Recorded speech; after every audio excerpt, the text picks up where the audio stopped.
Harper vanished, the ocean didn't roar, it whispered. That's what haunted Dana when silence became louder than any scream. It was 4:12 a.m. on a ferry between Vancouver and Alaska, and somewhere between the engine's hum and salt-stained wind, a 15-year-old girl slipped through reality's cracks. No splash, no witnesses, just a soaked hoodie left like a ghost's calling card dripping onto cold metal. In that moment, truth began its descent into the shadows, where it would hide for 6 years. Dana had been asleep, dreaming of Leah as a child, laughing in a sunlit kitchen, flour on her nose. But dreams like that don't last when reality comes with iron fists. The knock came at 4:47 a.m., sharp and insistent, or delivered by a crew member whose face had learned to carry bad news. "Mom, we need you. It's about your daughter." Those words didn't wake Dana. They shattered her. She stumbled out, heart already knowing what her mind refused, and followed down narrow hallways closing in. When they led her to the deck, to that spot where Leah's hoodie lay crumpled and heavy, Dana's knees buckled. She didn't scream yet. That would come later. For now, she stared at the fabric, at the small rip she'd meant to sew but never did. The ocean stretched endlessly, dark and indifferent, swallowing secrets whole. Mark Sullivan stood nearby, his face a careful mask of shock. Too careful, but grief blinds people, makes them see only what they expect. He was Leah's stepfather, Dana's husband of 3 years, the man who'd swept into their lives with charm. He'd been good to Leah, Dana thought, patient, encouraging, always there when Leah withdrew. But now, Mark's eyes held something else, something that didn't match the trembling hand he placed on Dana's shoulder. "I woke up and she wasn't in her bunk," he said, voice measured. "I thought maybe she'd gone to get air. She'd been quiet all day." Dana barely heard him. She was holding the hoodie now, pressing it to her face, inhaling her daughter's scent mixed with salt and something final. The crew searched the entire ferry, every corner, every cabin. They reviewed footage, but there were blind spots. The cameras near the aft deck had been malfunctioning for weeks. Convenient, devastating. By dawn, helicopters circled like mechanical vultures. Rescue boats combed the waves, scanning for any sign. But the ocean is vast and cruel, and it doesn't give back what it takes. Dana stood at the railing for hours, Mark beside her, his hand occasionally touching her back in what should have been comfort but felt like surveillance. "She didn't jump," Dana whispered. "Leah wouldn't." Mark pulled her closer. "I know, it must have been an accident. Maybe she leaned too far." His words landed wrong, like a puzzle piece forced into the wrong space. Dana pulled away, searching his face, but all she saw was concern, the same pain she felt, or so she thought. What she didn't see were the cracks, the way his jaw tightened when questioned, the way his story shifted with each retelling, the way his eyes never met the ocean, afraid of what might look back. The search continued 3 days. 3 days of hope draining away. 3 days of Dana refusing to accept what everyone else had concluded. On the 4th morning, a Coast Guard officer approached. "Mrs. Sullivan, we've done everything. The currents are strong. If she went into the water, she could be miles away or—" He didn't finish. The unspoken truth hung. Leah Harper was gone, presumed drowned. Another tragedy. The ferry docked in Juneau, and Dana disembarked like a sleepwalker, moving through a world that had lost color. Mark handled everything, phone calls, paperwork, arrangements. He was good at managing narratives, making sure everything looked right. Back in Portland, the house felt like a mausoleum. Leah's room was exactly as she'd left it. Unmade bed, sketches scattered, a half-finished storm painting against the wall. Friends came with casseroles and condolences, faces blurring into a parade of pity. "She's in a better place," someone said. "God needed another angel," another offered. Dana wanted to scream that Leah wasn't an angel. She was a girl, real and complicated, who loved art and hated math and put too much hot sauce on everything. But words wouldn't come. Mark played his part perfectly, the grieving stepfather, the supportive husband. He organized a memorial despite having no body.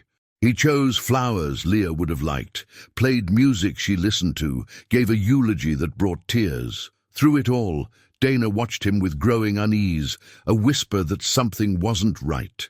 But grief is powerful, and it dulled her instincts. What Dana didn't know, standing at that memorial staring at an empty urn, was that truth was still alive. It was breathing, walking, hiding across an ocean, waiting in the shadows for the moment it would claw back into the light. And when it did, when truth emerged from the darkness where Mark had buried it, it would bring a reckoning that would shatter everything Dana thought she knew about love, trust, and the lengths a mother will go to reclaim what was stolen. Because some truths don't stay buried. Some truths are stronger than the shadows that try to smother them. Truths will always surface, even if it takes 6 years, an ocean, and a woman broken transforming into something unbreakable. The funeral happened on a Tuesday, under a sky so grey it looked like God himself had turned away. Dana stood in front of an urn that weighed nothing, literally nothing, because there was no body inside, no ash, no proof that Leah had ever existed beyond the memories now eating Dana alive from the inside out. The cemetery was full of people who thought they understood grief, who whispered platitudes about closure and healing, and time being the great healer. But none of them knew what it felt like to bury air, to stand over an empty vessel and pretend it held the remains of your daughter when the truth was nowhere to be found, hidden somewhere in the shadows of a lie Dana couldn't yet name. She wore black, because that's what you do when you bury someone, even when there's nothing to bury. Her hands shook as she held a single white rose, Leah's favorite, though she'd never told anyone that. It was one of those small details mothers know, the way Leah would always stop to smell the white roses in the garden, the way her face would light up with something peaceful and pure. Now Dana held that rose like it was the last piece of her daughter she'd ever touch, and when the moment came to drop it onto the urn, her fingers wouldn't let go. They just wouldn't. It was Mark who gently pried her hand open, his touch firm but somehow wrong, like he was performing a role he'd rehearsed but didn't quite feel. The rose fell, landed softly on the polished wood, and Dana's knees gave out. The scream that came from her wasn't human. It was primal, the sound of something breaking that could never be put back together. She collapsed onto the grass, her body convulsing with sobs that felt like they were tearing her apart from the inside. People rushed forward, hands reaching to lift her, to comfort her, but she fought them off like a wild animal. "She's not in there," Dana shrieked, her voice raw and jagged. "She's not in there. There's nothing in there." And she was right, though not in the way anyone understood. The urn was empty because Leah wasn't dead. But that truth was still hiding, still waiting in the shadows for its moment to emerge and destroy everything. Mark stood a few feet away, watching his wife unravel, and his face held an expression that would haunt Dana later when she replayed this moment in her mind 1,000 times. He wasn't crying. His eyes were dry, his jaw set, his hands steady at his sides. While everyone else was devastated, while Dana's sister held her and rocked her like a child, while Leah's grandmother wept into a handkerchief, Mark just stood there, calm, disturbingly calm. Someone might have called it strength, the ability to hold it together when everyone else was falling apart. But there was something else in his stillness, something that didn't sit right, like a man who'd already processed a loss he'd known was coming, or worse, a man who'd orchestrated the whole thing and was now watching his plan unfold exactly as he'd designed it. The service continued around Dana's breakdown. A pastor who'd never met Leah read generic verses about eternal peace and heavenly rest. Mark had chosen him, arranged everything, handled all the details, while Dana had been too shattered to function. He'd picked the flowers, white lilies, not roses, and selected the music, some instrumental piece that meant nothing to Leah but sounded appropriately mournful. He'd even written the obituary, describing a stepdaughter he claimed to love, using words like bright and artistic and taken too soon, words that sounded right but felt hollow. Through it all, He played the part of the devoted husband, the grieving stepfather, the rock everyone leaned on, and people believed it, because why wouldn't they? Who questions a man at his stepdaughter's funeral? But Dana noticed things, even through her fog of anguish. She noticed how Mark's hand would rest on her shoulder during the service, not in comfort, but in control, like he was keeping her in place. She noticed how he steered conversations away from the details of that night on the ferry, how he'd changed the subject whenever someone asked too many questions about what happened. She noticed how he never looked at Leah's photos displayed at the service, the collage Dana's sister had made of Leah's artwork, the pictures of her as a baby, as a child, as the beautiful, almost woman she'd been becoming. Mark's eyes would slide past them like they were strangers, like he was afraid that looking too long might reveal something he needed to keep hidden. After they lowered the empty urn into the ground, after the last handful of dirt was thrown, after the crowd dispersed and the cemetery workers began filling in the grave, Mark drove Dana home in silence. She stared out the window, watching the world move past in a blur of colors that meant nothing anymore. When they pulled into the driveway, Mark turned off the engine, but didn't move. "Dana," he said softly, "we need to talk about moving forward, about healing." And something in those words made Dana's blood run cold, because it had only been days, just days, since Leah had vanished. And here was Mark, already talking about moving on, about letting go, about accepting what the ocean had taken. The truth was still buried, still hiding in the shadows where Mark had placed it, but shadows can't hold truth forever.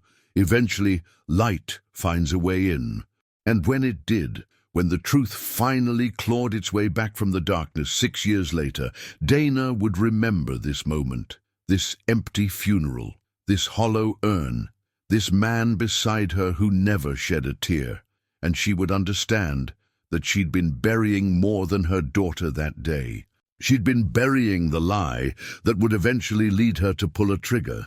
3 weeks after the funeral, Dana found the first crack in Mark's carefully constructed facade. She wasn't looking for it. Grief had turned her into a ghost, haunting her own house, moving through rooms without purpose, touching things without remembering why. But that morning, while searching for aspirin in Mark's study, her hand brushed against a folder tucked behind books, a folder that shouldn't have been hidden unless there was something worth hiding. When she opened it, when she saw the documents inside, the first shadow began to lift, revealing a truth that would eventually destroy everything she thought she knew. The folder contained divorce papers, not from Mark's marriage to Dana. These were older, from a marriage she'd known about but never questioned. Mark had been married before, to a woman named Christine Bowman. He'd told Dana it ended amicably, that they'd simply grown apart, that there were no hard feelings. But the papers told a different story. Christine had filed citing emotional abuse, financial manipulation, and Dana's hands shook, concerns about his inappropriate relationship with her teenage niece. The niece had been 14. The case settled out of court. Money changed hands. Silence was purchased, and Mark walked away clean, ready to sweep into Dana's life with his charm and patient interest in her 15-year-old daughter.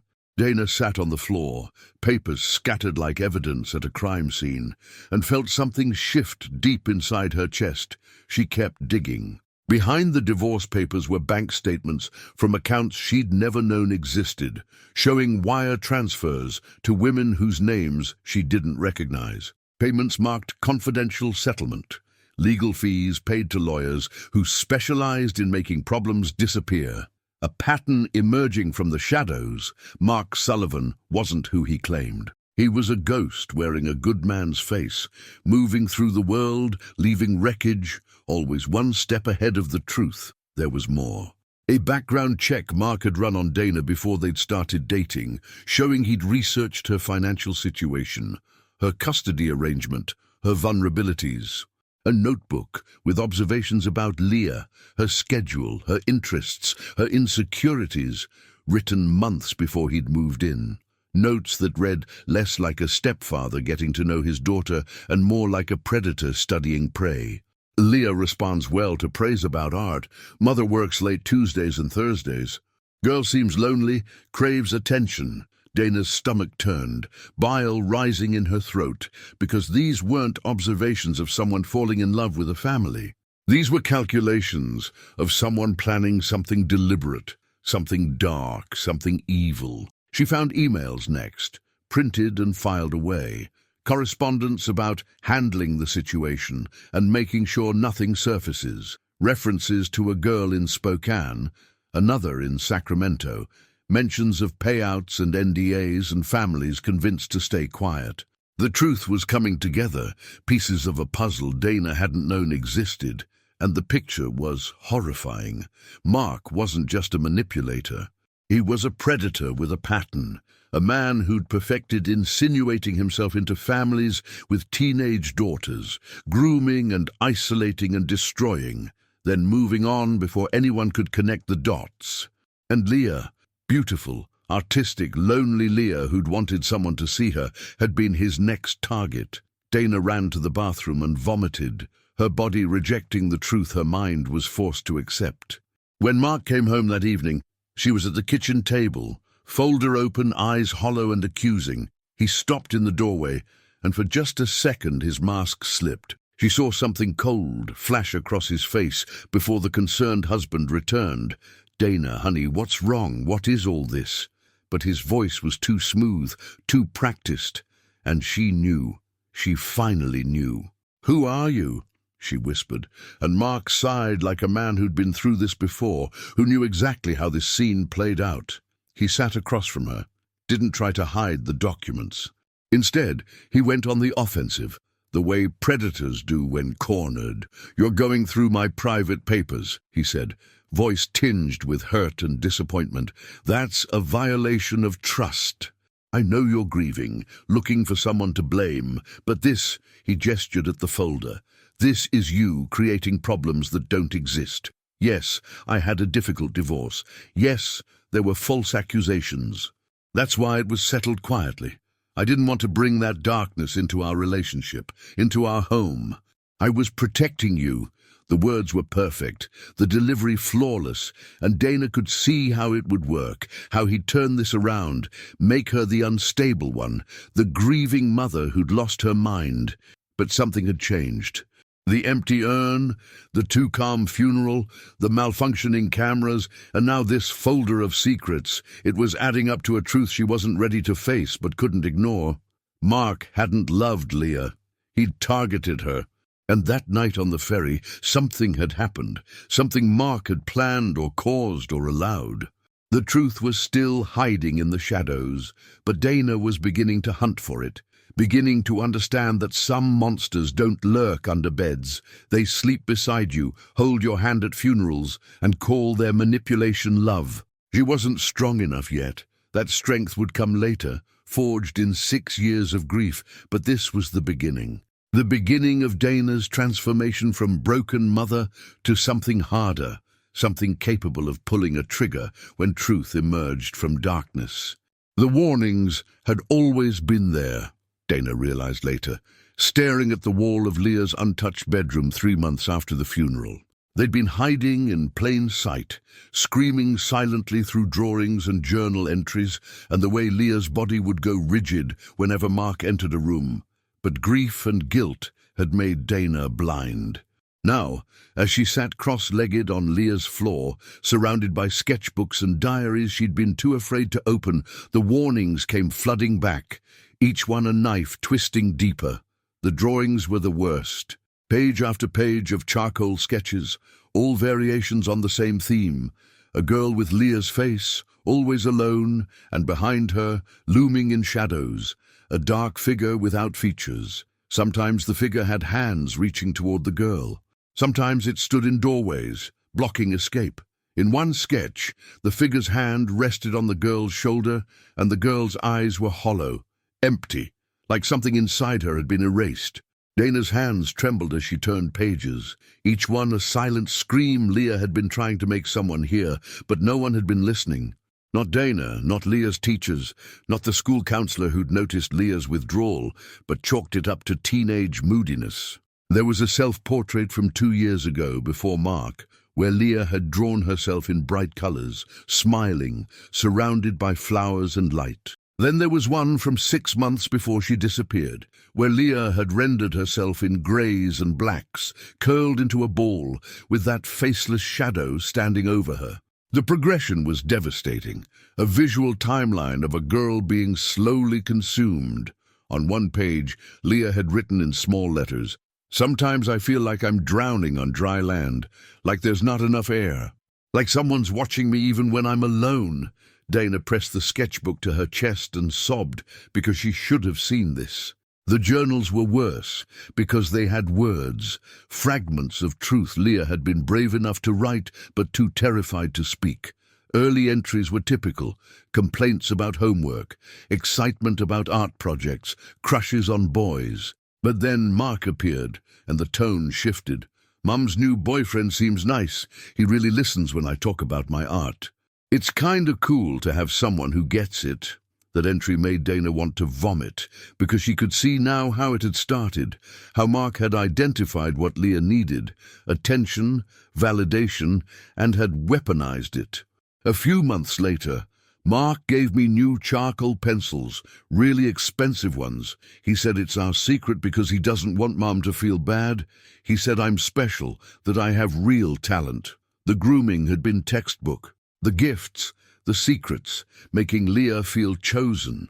And Dana had been so relieved that Leah and Mark were bonding, so grateful that she'd missed every red flag, 6 months before the ferry.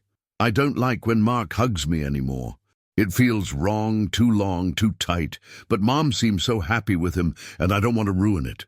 "Maybe I'm just being weird," Dana screamed then, a raw sound that echoed through the empty house, because Leah had known something was wrong, had felt it in her body, and Dana's happiness had been the cage that kept her silent.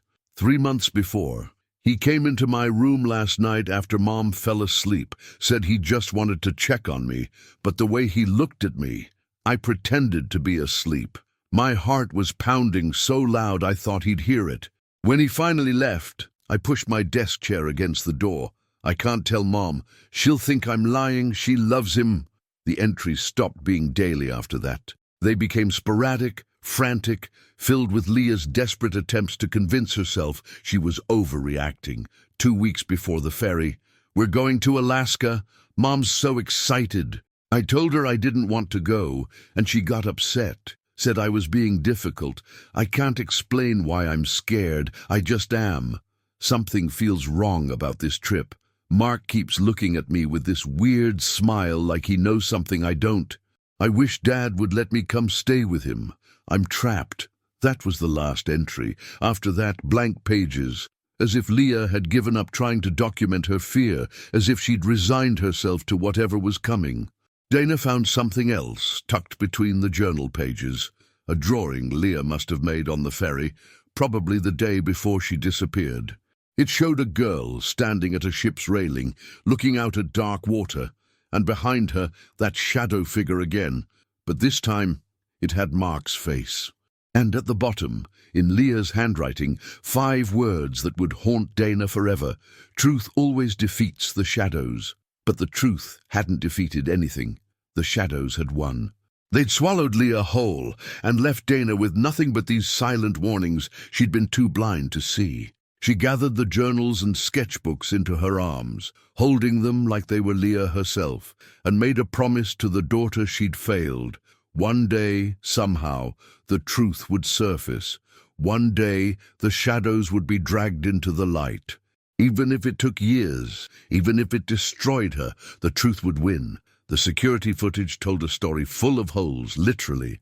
Blind spots everywhere, cameras conveniently malfunctioning, and Mark's timeline shifting like sand every time someone asked him to recount that night. Dana obtained the ferry security report 3 weeks after Leah's disappearance, and what she found made her blood run cold, not because of what was there, but because of what wasn't. The truth was hiding in those gaps, in those dark spaces where cameras mysteriously failed and evidence seemed to vanish into thin air. According to the ferry's chief of security, The cameras on the aft deck, where Leah's hoodie was found, had been experiencing technical issues for nearly a month, scheduled for repair the week after their voyage. How convenient, Dana thought, her hands shaking as she read. The cameras in the hallway had captured Leah walking toward the exit at 3:47 a.m., alone, wearing that grey hoodie. But there was a 5-minute gap before the next timestamp, and when the footage resumed, the hallway was empty. No Leah, no Mark, no one. Just empty corridor and the timestamp jumping forward like someone had edited reality itself. Mark's story kept changing, and that was what haunted Dana most. The first time authorities questioned him, right after Leah disappeared, he said he'd been asleep in their cabin the entire night, didn't hear anything, didn't know Leah had left until Dana woke him in a panic. Simple, clean. The story of an innocent man blindsided by tragedy. But 2 days later, when investigators followed up, Mark's timeline shifted. Actually, he'd woken around 3:30, noticed Leah's bunk was empty, thought maybe she'd gone to the bathroom. He'd waited, then gotten worried and gone looking. He'd checked bathrooms, common areas, walked the decks, but he hadn't found her. By the third interview, Mark's story had evolved again. Now he remembered seeing Leah in the hallway around 3:45, heading toward the deck. He'd called out, but she hadn't responded, seemed upset, almost in a trance. He'd followed her, tried to talk, but she told him to leave her alone, that she needed space. So he'd respected her wishes. He was always careful not to overstep with Leah, and he'd gone back to the cabin, assuming she'd return when ready. Except she never did. Each version added details, contradicted previous statements, painted a picture of a man scrambling to find a narrative that would stick. The investigators noticed the inconsistencies, but seemed willing to overlook them. Grief does strange things to memory, they told Dana. Mark was clearly devastated, clearly trying to help. They didn't see what Dana was beginning to see, that Mark wasn't remembering. He was constructing, building a story piece by piece, testing which version played best, which details made him look concerned but not suspicious. Then there was Leah's phone, found near the railing, screen cracked, lying face down on the wet deck about 15 feet from where her hoodie had been discovered. The phone was dead, water damaged, but technicians recovered some data, text messages, mostly. The last messages were from that night, sent at 3:32 a.m., all to the same unsaved number. Please stop. I said no. Leave me alone. I'm going to tell her. And then, at 3:41 a.m., one final message. I'm not doing this anymore. Dana demanded to know whose number Leah had been texting. The investigation team ran it. It came back to a prepaid burner phone, purchased with cash in Portland 2 months before the trip. No way to trace the buyer. But Dana knew. She knew in her bones whose phone it was, who Leah had been messaging, what this was, that Leah wasn't going to do anymore. The investigators treated it as a dead end. Probably some boy from school, they said, teenage drama. But Dana pressed them. Why would Leah be texting someone at 3 in the morning on a ferry? Why would she say, I'm going to tell her? Mark, when confronted, looked genuinely confused. He had no idea who Leah might have been texting. Teenage girls were so secretive, he said with a sad smile. They lived in their phones, had whole lives their parents knew nothing about. Maybe it was someone she'd met online, some stranger grooming her, and she'd arranged to meet them at the railing. Maybe someone had lured her. Mark's ability to deflect, to redirect suspicion away from himself, was masterful, and it worked. The investigation shifted focus, started looking into Leah's online activity, but Dana kept digging. She hired a private investigator who discovered something the police had missed. Video footage from the ferry's parking deck, time-stamped 11:47 p.m., the night before Leah disappeared, showed Mark alone, leaning against their car, talking on a phone. Not his regular phone. Dana knew what that looked like. This was different, smaller, cheaper. The footage was grainy, but it was him, talking on what looked exactly like a burner phone. The same kind Leah had been desperately texting hours before she vanished. The truth was there, hiding in the shadows of blind spots and broken timelines and phones that couldn't be traced. Mark had been controlling Leah, manipulating her every move, and when she'd finally tried to break free, when she'd threatened to tell, he'd done something. What exactly? Dana didn't know yet, but she knew her daughter hadn't jumped. Knew Leah hadn't fallen. Knew that somehow Mark was responsible for whatever happened on that deck in those missing 5 minutes when cameras weren't watching and truth was swallowed by shadows. 4 months after Leah vanished, the case was officially closed. Accidental drowning, presumed deceased. Those 4 words on official letterhead meant the world had decided to move on. The investigation team had done their due diligence, they said, reviewed footage, interviewed witnesses, examined evidence, no signs of foul play. Just a tragic accident. A teenage girl who'd wandered onto a deck in the middle of the night and somehow gone overboard. These things happen, the lead detective told Dana with practiced sympathy. It's terrible, but it happens. Time to find closure, time to heal. But Dana knew better. She knew Leah hadn't simply fallen. She knew her daughter hadn't been sleepwalking. She'd been running from Mark, from whatever he'd been doing to her, from a situation that had finally become unbearable. Dana tried to tell them, showed them the journals, the drawings, the text messages on the burner phone. She explained about Mark's past, the divorce papers, the pattern of predatory behavior, but every piece of evidence was met with polite skepticism. Mrs. Sullivan, we understand you're grieving, but you're seeing connections that aren't there. Mark has been completely cooperative. His story has been consistent. Consistent. That word they kept using, even though Dana had documented 3 different versions of his timeline. They told her she was in denial, that grief was making her irrational. A psychiatrist the department recommended gently suggested Dana was experiencing a common psychological response to sudden loss. The need to blame someone, to find meaning in randomness, to believe there was a reason. Sometimes, the psychiatrist said in that infuriatingly calm voice, accidents are just accidents. Sometimes there's no one to blame. But there was someone to blame. Dana knew it with every fiber of her being. Mark had done something to Leah, whether he'd pushed her, threatened her, created a situation where she'd felt she had no choice. She didn't know the mechanics, but he was responsible.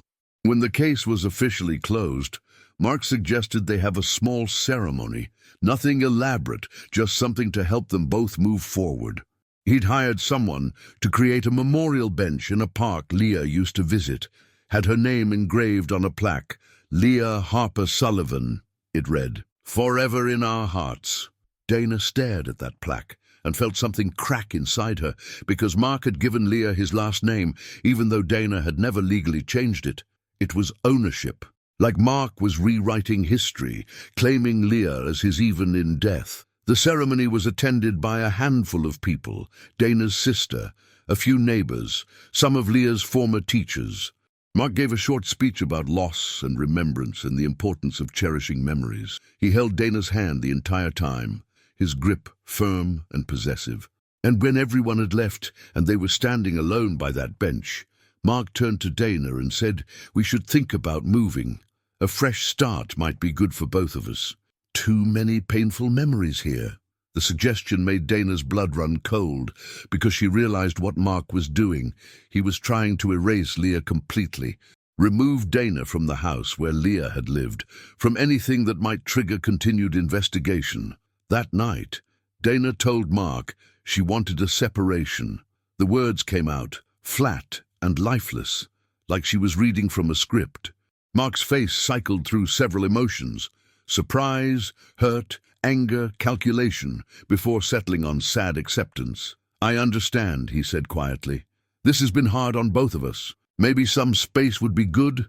He moved out 2 weeks later, taking very little with him. No fights, no drama, no ugly divorce proceedings. He simply left, like he'd never really been there at all. And for a brief, beautiful moment, Dana thought maybe that was the end of it. Maybe Mark would just disappear. But grief wasn't something that left Dana alone. It consumed her. She stopped going to work, stopped answering phone calls, stopped eating regularly. She'd spend hours in Leah's room, lying on her daughter's bed, breathing in the fading scent of her shampoo. She'd read the journals over and over, each entry a fresh wound. She'd stare at the drawings of that shadow figure and feel her sanity slipping, because everyone kept telling her she was wrong, that she was seeing monsters where there were none. The first hospitalization came 6 months after the case closed. Dana's sister found her sitting in a car in the garage, engine running. But the garage door was open. She couldn't even commit to that, couldn't even die properly. They kept her for 72 hours, pumped her full of antidepressants and antipsychotics, had her talk to therapists who wanted to explore her complicated grief and paranoid ideation. When they released her, she lasted 3 months before the second hospitalization. This time, she'd been found in Leah's room. Walls covered in printouts of Mark's past, strings connecting pieces of evidence like she was a detective in some crime drama. Her sister said it looked like the workspace of someone who'd lost touch with reality. Dana said it looked like the truth finally being mapped out. Years passed like this.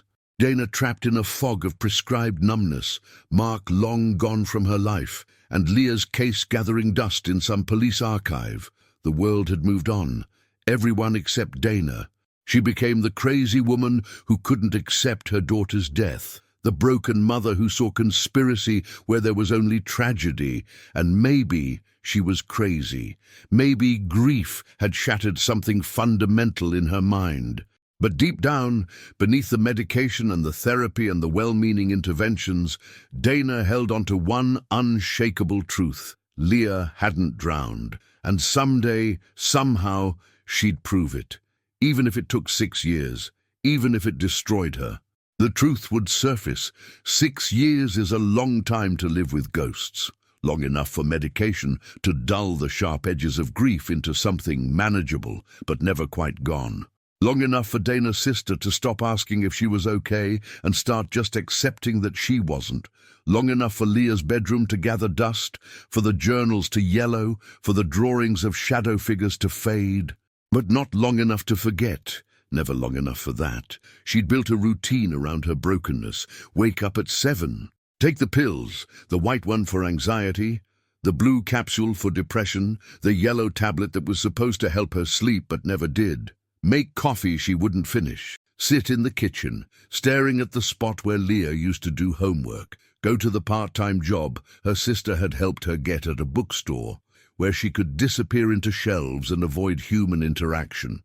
Come home, heat something frozen for dinner, sit in Leah's room until medication kicked in hard enough to drag her into unconsciousness. Repeat, day after day, year after year. A life that wasn't really living, just existing in the space between truth and the world's insistence that she accept a lie. Mark was gone, really gone. He'd moved to California, Dana had heard through mutual acquaintances. Remarried, supposedly, to a woman with a teenage daughter. The information had sent Dana into a 3-day spiral, calling police departments, trying to warn them, trying to make someone listen. But what could she say? My ex-husband, who was never charged with anything, has remarried a woman with a child. Please investigate him. They'd been polite but firm. There was nothing they could do. Mark Sullivan had no criminal record. Dana needed to move on. But moving on meant forgetting, and forgetting meant Leah's truth would stay buried in shadows forever. So Dana didn't move on. She moved through time like a ghost herself, haunting her own life, keeping vigil over memories no one else believed mattered. She'd kept everything. Every document from the investigation, every inconsistency in Mark's statements. The burner phone records, the video footage, all of it filed away in boxes in Leah's closet, a shrine to a truth the world had decided didn't exist. Her therapist called it obsessive grieving, said Dana was stuck, unable to process the loss because she'd created an elaborate narrative where someone was to blame. Your daughter's death was a tragedy, but tragedies happen. Sometimes there's no villain, sometimes it's just cruel fate. And Dana would nod, would say the right things, would pretend to be making progress, because she'd learned that disagreeing only led to increased medication and knowing looks. But in her mind, she was screaming. There was a villain. His name was Mark Sullivan, and someday she'd prove it. The years had changed her physically. She'd lost weight from forgetting to eat, from medication suppressing her appetite. Her hair had started graying early, silver threads appearing at her temples that made her look older than her 41 years. Her hands shook sometimes, a side effect of medication or maybe just constant tension. She looked like what she was, a woman who'd been broken and never properly healed, pieces held together with pills and routine and stubborn refusal to let go. She'd given up on the police, given up on the justice system, given up on anyone official ever believing her. But she hadn't given up on Leah. Every night before medication pulled her under, Dana would whisper the same promise to her daughter's ghost. "I'm still looking. I'm still fighting. The truth will come out. I don't know how, but it will." It was the only prayer she had left.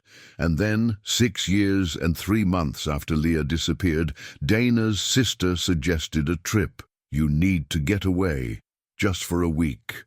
Somewhere different. Somewhere beautiful. You've been living in this grief for so long. Maybe a change of scenery would help." Dana had resisted. The thought of leaving Portland, of leaving the house where Leah had lived, felt like abandonment. But her sister persisted, and eventually Dana agreed, if only to prove that even in Lisbon she'd still be just as broken. They chose Portugal. Lisbon specifically. Her sister had been there before, said it was beautiful and warm, and far enough away to maybe give Dana some peace. Dana packed mechanically, clothes she didn't care about, medications she couldn't forget, a photo of Leah she always carried. She didn't expect anything to change, didn't expect the trip to heal her. Geography couldn't erase grief. Running from ghosts only meant carrying them with you. She had no idea that Lisbon wouldn't be an escape, it would be a collision.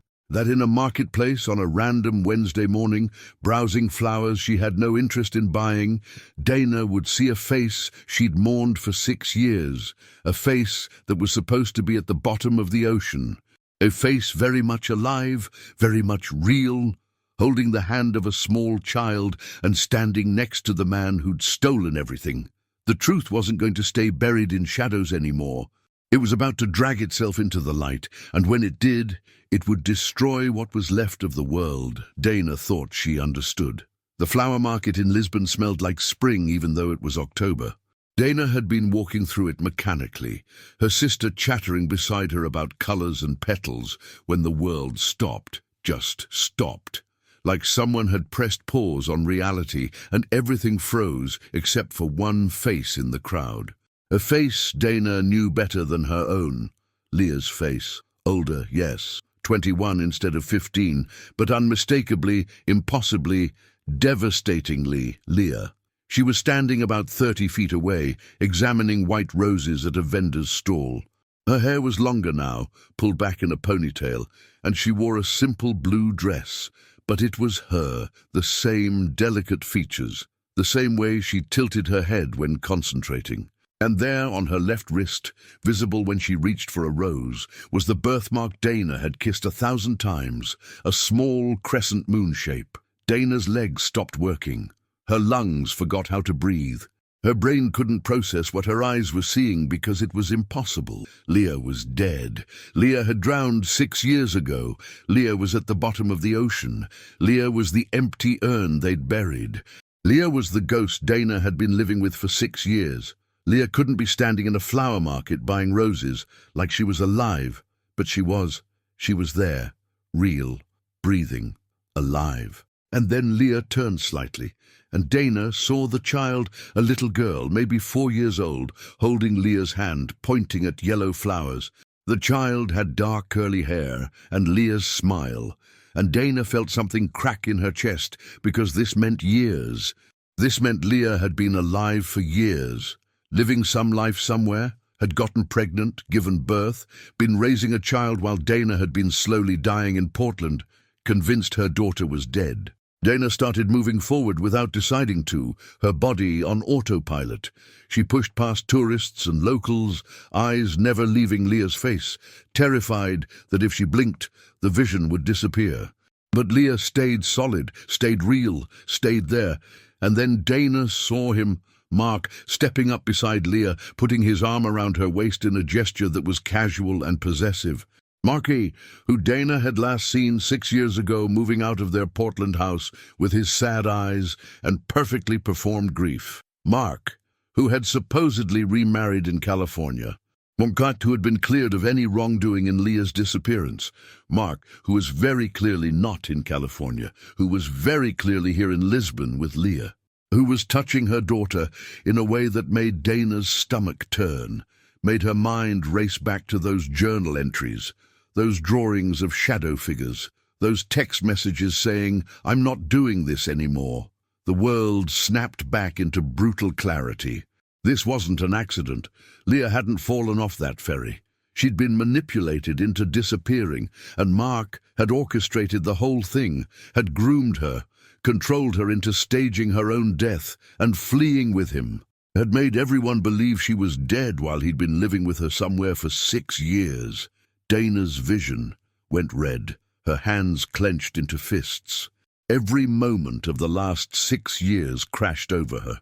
The grief, the hospitalizations, the medication, the therapy sessions where she'd been told she was crazy for suspecting Mark, the police who'd closed the case, and here they were, living, together, with a child, like nothing had happened, like Dana hadn't almost died from grief. She was 10 feet away now, close enough to see the details, close enough to see that Leah looked healthy, looked like she'd been living a whole life Dana knew nothing about, close enough to see Mark's hand resting on Leah's back, proprietary and comfortable, close enough to see the little girl tugging on Leah's dress, calling her Mama. Dana opened her mouth to scream her daughter's name, but what came out was barely a whisper. Leah. But Leah heard it. In that crowded marketplace, somehow she heard it. Her head turned, and her eyes met Dana's, and Dana watched her daughter's face cycle through recognition, shock, fear, and something that looked heartbreakingly like shame. The roses fell from Leah's hand. Her mouth opened, forming a word Dana couldn't hear over the roaring in her ears. Mark followed Leah's gaze, and when his eyes landed on Dana, something flickered across his face. Surprise, but also calculation. Always calculation. He leaned down, whispered something in Leah's ear, his hand tightening on her waist. Leah shook her head, took a step back, but Mark held firm. The little girl looked up at them, confused, sensing the tension even if she didn't understand it. Dana found her voice then, found her legs, found the rage that had been burning beneath her grief for 6 years. She moved forward, pushing through the crowd, shouting now, "Lie! Lie!" People were staring, but Dana didn't care. She'd found her daughter who wasn't dead, her daughter who'd been stolen by the monster Dana had invited into their home. Mark saw her coming and said something sharp to Leah. They started moving, Mark pulling Leah by the hand, Leah scooping up the child, the 3 of them heading toward the market's exit. Running, they were running from her. And Dana ran after them, 6 years of grief transforming into fury, into determination, into the absolute certainty that this time the truth would not stay hidden in the shadows. This time she would drag it into the light, no matter what it cost. Dana ran through the streets of Lisbon like a woman possessed by 6 years of grief turned to rage, by the impossible sight of her daughter alive, by the absolute need to catch them before they disappeared again into whatever shadows Mark had been hiding them in. Her sister's voice calling her name faded behind her as she pushed through the crowd, her eyes locked on the back of Leah's blue dress, on Mark's hand gripping her wrist, on the child bouncing in Leah's arms as they fled. They turned down a narrow alley lined with buildings painted in faded yellows and oranges, and Dana followed, her breath coming in ragged gasps. She wasn't in shape for this. 6 years of medication and depression and barely eating had left her weak, but adrenaline was a powerful drug, and it propelled her forward when her body wanted to collapse. "Elia!" she screamed again, and she saw her daughter's head turn slightly, saw the hesitation in her step. But Mark yanked her forward, hissing something Dana couldn't hear over the pounding of her own heart. The alley opened onto a cobblestone square where a few elderly locals sat at outdoor cafes, sipping coffee and watching the chaos unfold with mild interest. Dana's hands fumbled for her phone as she ran, nearly dropping it, managing to snap a photo of the three of them, blurry, out of focus, but proof that Leah was alive. Proof that Mark had been with her all along. Proof that Dana wasn't crazy, had never been crazy. They ducked into a side street, and Dana followed, her lungs burning. She was gaining on them slightly. Mark had to slow down for Leah and the child. She saw them turn again, heading toward what looked like a residential area with apartment buildings rising on either side, laundry hanging from balconies. Mark looked back over his shoulder, and Dana saw his face clearly. He looked older too, lines around his eyes that hadn't been there 6 years ago, but his expression was the same, that calculating look. He was planning something. Dana could see it in the way his eyes moved. He pulled Leah and the child into a doorway, and for a moment Dana lost sight of them. Panic surged through her. Not again. She couldn't lose them again. She reached the doorway seconds later, found it led to a courtyard, saw them disappearing through another exit on the far side. Dana pushed forward, her body screaming at her to stop, to breathe, but she couldn't. 6 years she'd been told her daughter was dead. 6 years she'd been medicated and hospitalized and treated like she was delusional. And here was the truth, running from her, trying to vanish back into the shadows. She pulled out her phone again as she ran, hands shaking, and managed to capture video, just 10 seconds of shaky footage showing Mark, Leah, and the child hurrying down the street. Not enough for a clear identification, maybe, but something. Evidence. Dana sent it to her sister with a frantic text. "It's her, it's Leah. She's alive, call the police." They emerged onto a busier street with traffic and shops, and Mark made a mistake. He hesitated, looking for which way to go. That hesitation cost him precious seconds. Dana closed the distance, was only 20 feet away now, close enough to see the fear in Leah's eyes when she glanced back, close enough to see the little girl's confused face, close enough to hear Mark say, "The car." Now, a dark blue sedan was parked at the curb. Mark fumbled for keys, his calm facade finally cracking. Leah stood frozen, the child in her arms, looking between Mark and Dana like she was being torn in two. "Leah, please," Dana gasped out, close enough now that Leah could hear her. "Please, baby, don't run. I'm your mother. I've been looking for you. I thought you were dead." Leah's face crumpled. "I'm sorry," she whispered, and those 2 words hit Dana harder than anything else. Leah was sorry, which meant some part of her knew, some part of her understood what her disappearance had done to Dana. "Get in the car," Mark snapped, his voice sharp and cold in a way Dana had never heard during their marriage. His mask was off now. The concerned stepfather, the grieving husband, all of it gone, revealing the predator underneath. He yanked the back door open, tried to push Leah inside, but Leah resisted, still looking at Dana. "Don't touch her." Dana lunged forward, and for a moment she was close enough to grab Leah's arm, close enough to feel her daughter's skin under her fingers for the first time in 6 years. Real, warm, alive. But Mark was stronger. He shoved Dana back, not hard enough to knock her down, but hard enough to break her grip on Leah. "You need to let this go, Dana," he said, and his voice was almost gentle, which somehow made it worse. "Leah's an adult now. She made her choice. You need to move on."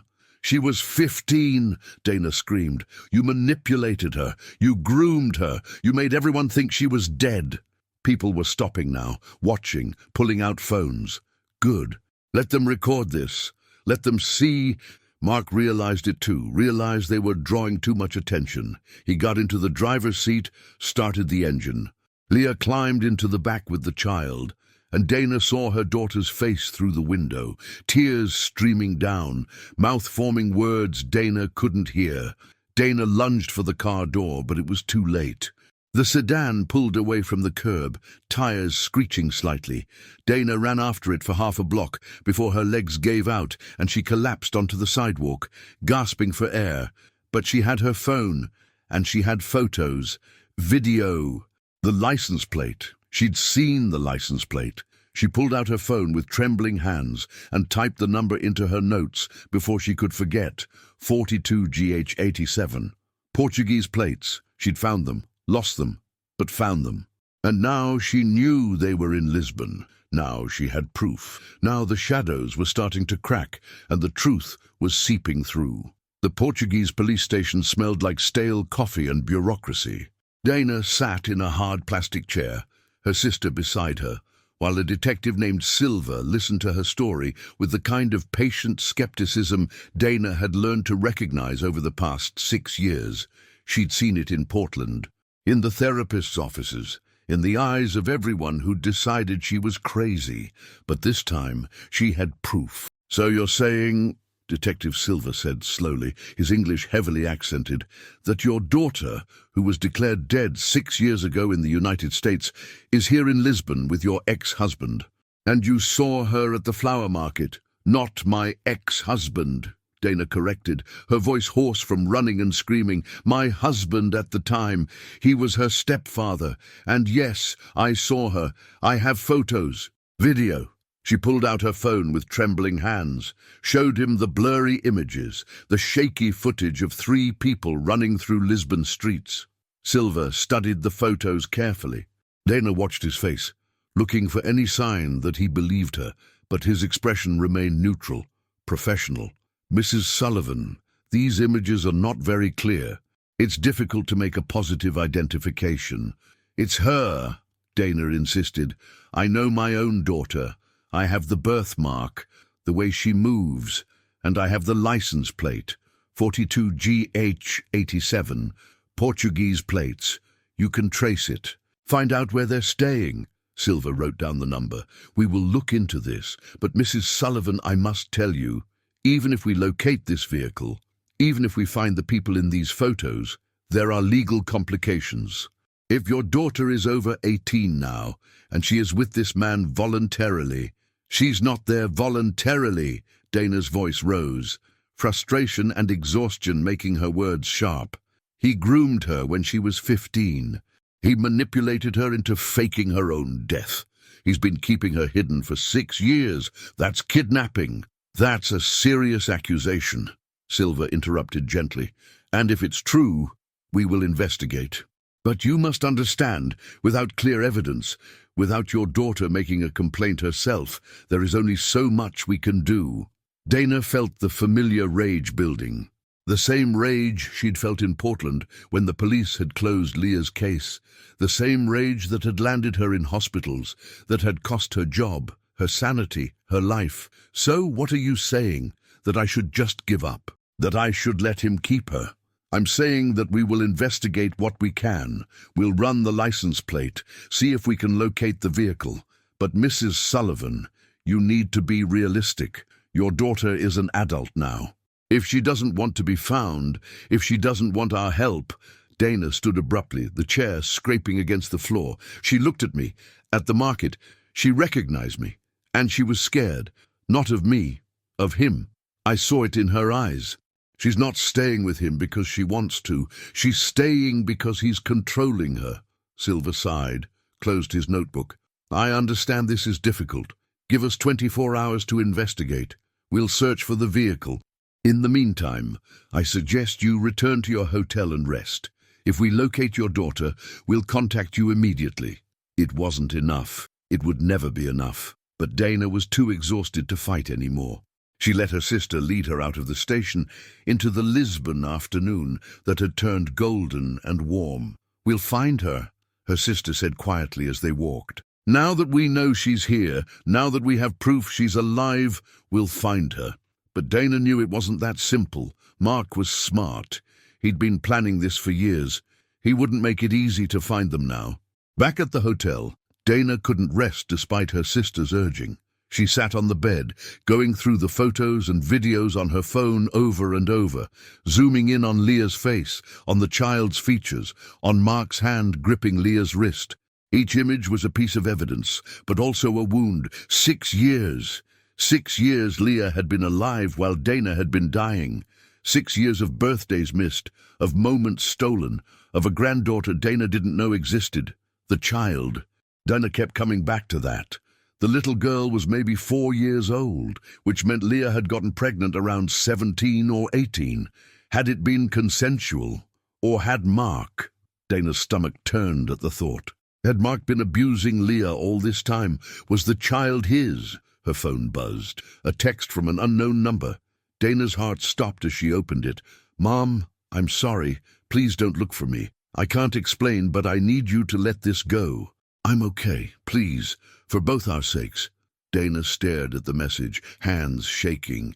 It was from Leah. Had to be. But the words, "let this go," "I'm okay," they sounded like Mark, like something he would tell her to say. Dana typed back immediately. "Leah, baby, where are you? I've been looking for you for 6 years. Please, just tell me you're safe. Tell me you're really okay. I love you." The response came quickly. "I love you too. But you have to let me go. Please, Mum. If you ever loved me, let me go. If you ever loved me." Those words shattered something in Dana, because she did love Leah, had never stopped loving her.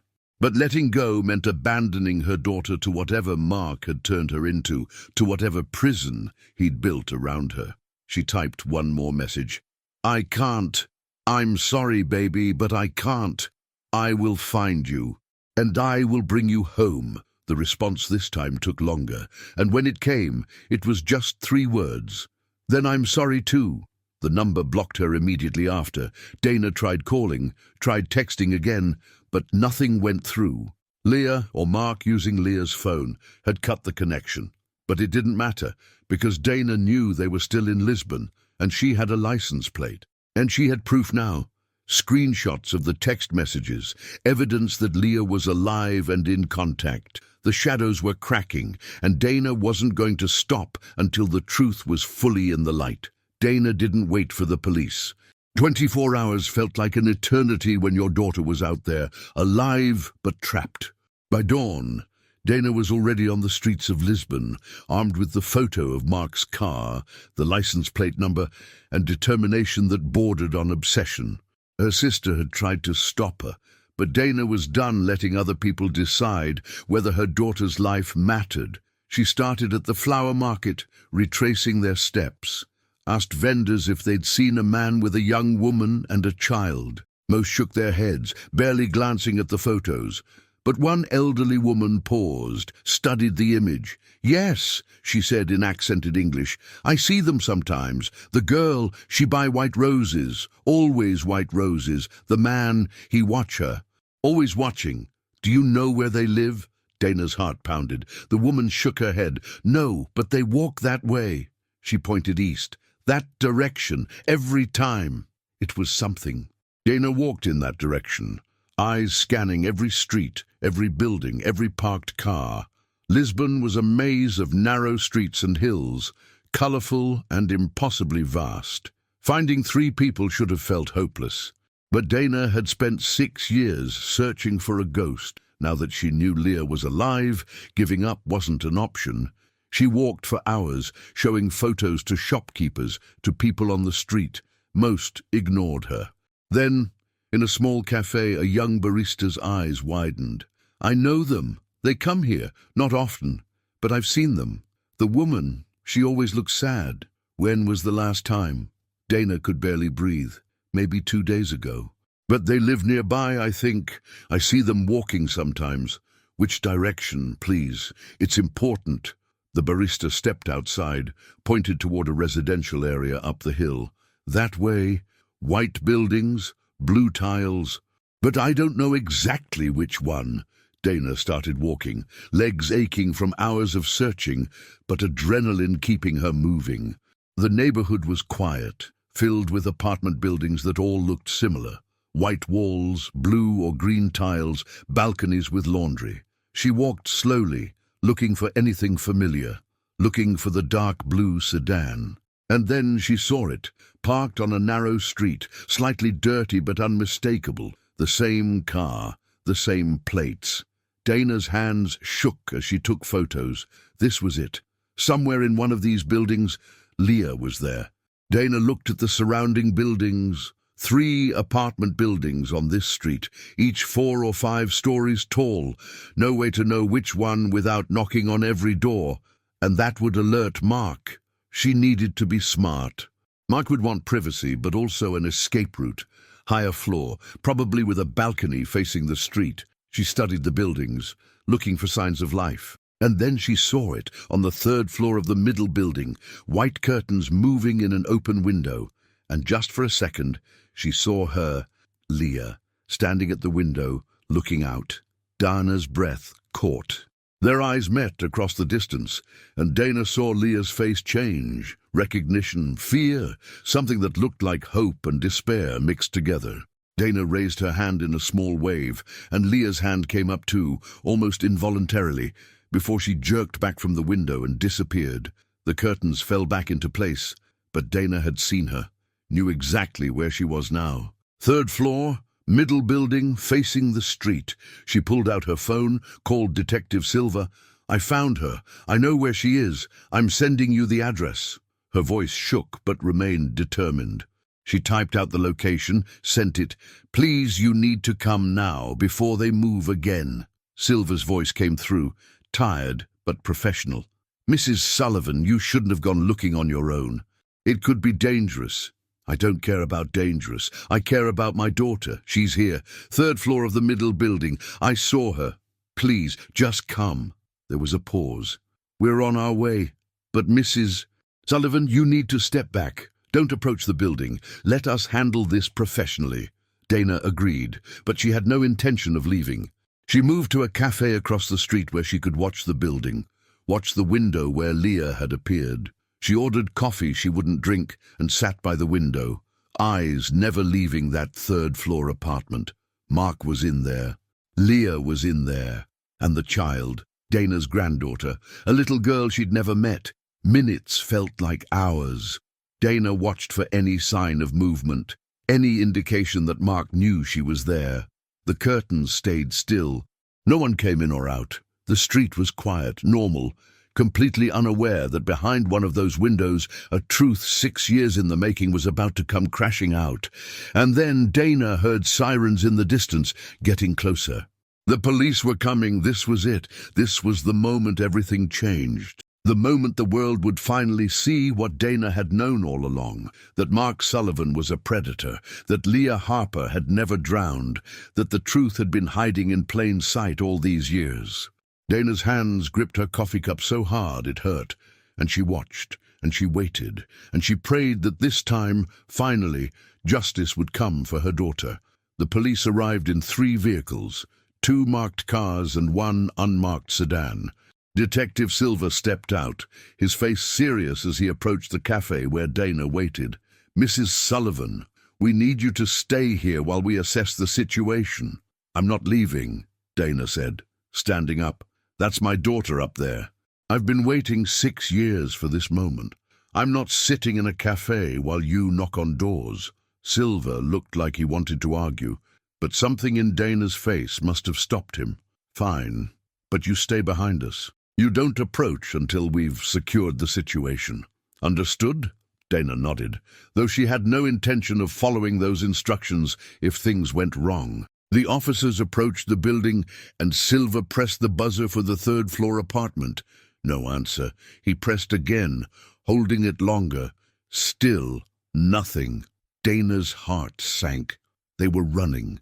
Mark had seen the police arrive and he was getting them out, but then the intercom crackled to life.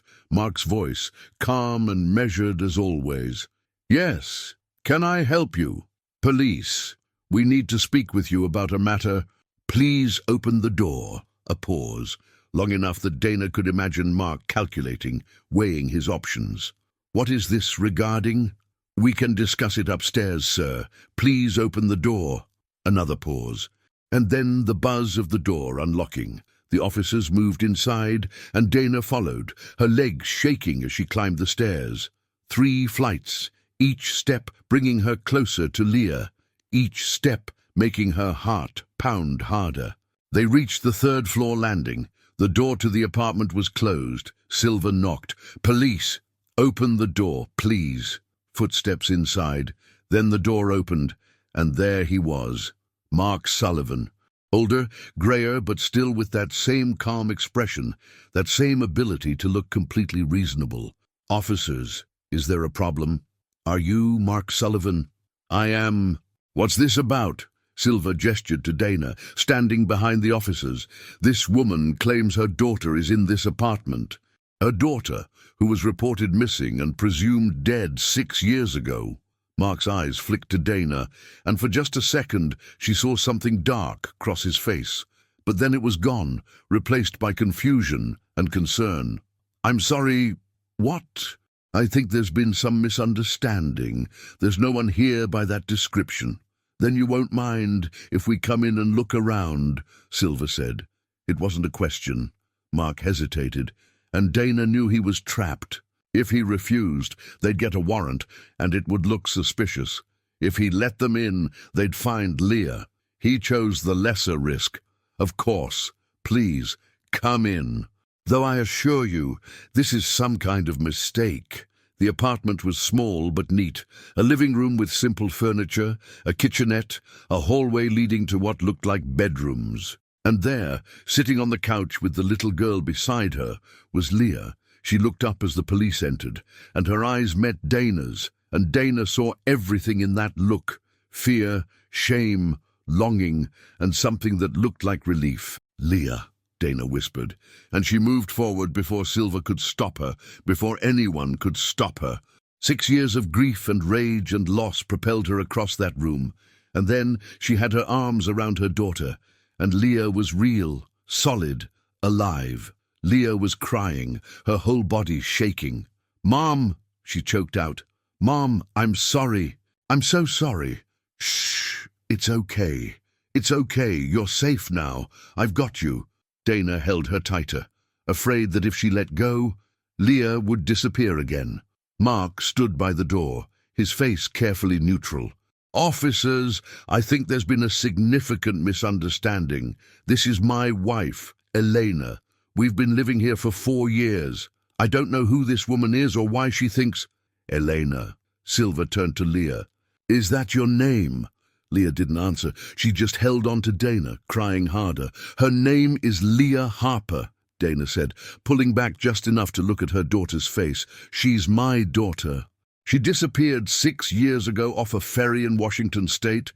He orchestrated the whole thing. He groomed her, manipulated her, made everyone think she drowned." "That's absurd," Mark said, his voice taking on an edge. "Elena is my wife. We met 5 years ago. We have a daughter together. This woman is clearly disturbed." Silver looked between them all. "Do you have identification, passport, documents?" Mark moved toward a desk, pulled out a Portuguese passport, handed it to Silver. "Elena Sullivan, you'll see everything is in order." Silver opened it, and Dana's heart sank as she saw Leah's photo under a different name. Mark had thought of everything, created a whole new identity for her. But then Leah spoke, her voice quiet but clear. "My name is Leah Harper. I'm from Portland, Oregon. I disappeared when I was 15 years old. This man told me my mother didn't want me anymore. He told me that if I went back, they'd put me in foster care. He said he was protecting me, and I believed him. I was 15, and I believed him." The room went silent. Mark's face had gone pale. "Eleanor, what are you doing? Why are you saying this? You know it's not true." "Don't call me that," Leah said, voice stronger now. "My name is Leah, and I want to go home. I want to go home with my mother." Silver looked at Mark. "Sir, I think you need to come with us to the station to answer some questions. This is ridiculous. I have rights. You can't just— You can come voluntarily, or we can arrest you. Your choice." Mark's mask finally cracked. Dana saw the rage underneath, the calculation turning to panic, but he was smart enough to know he was trapped. "I want a lawyer. You'll have one at the station." Silver gestured to the other officers, who moved to flank Mark. "Take him in." As they led Mark out, he looked back at Leah. "You're making a mistake," he said quietly. "You'll regret this. You know what happens if you tell them everything." Leah flinched, and Dana felt her daughter's body go rigid with fear, but she didn't back down. "I already lost everything," she whispered. 6 years ago, when I believed you." And then Mark was gone, led down the stairs and out to the police cars, and Dana held her daughter in that small Lisbon apartment, the truth finally dragged fully into the light after 6 years of shadows.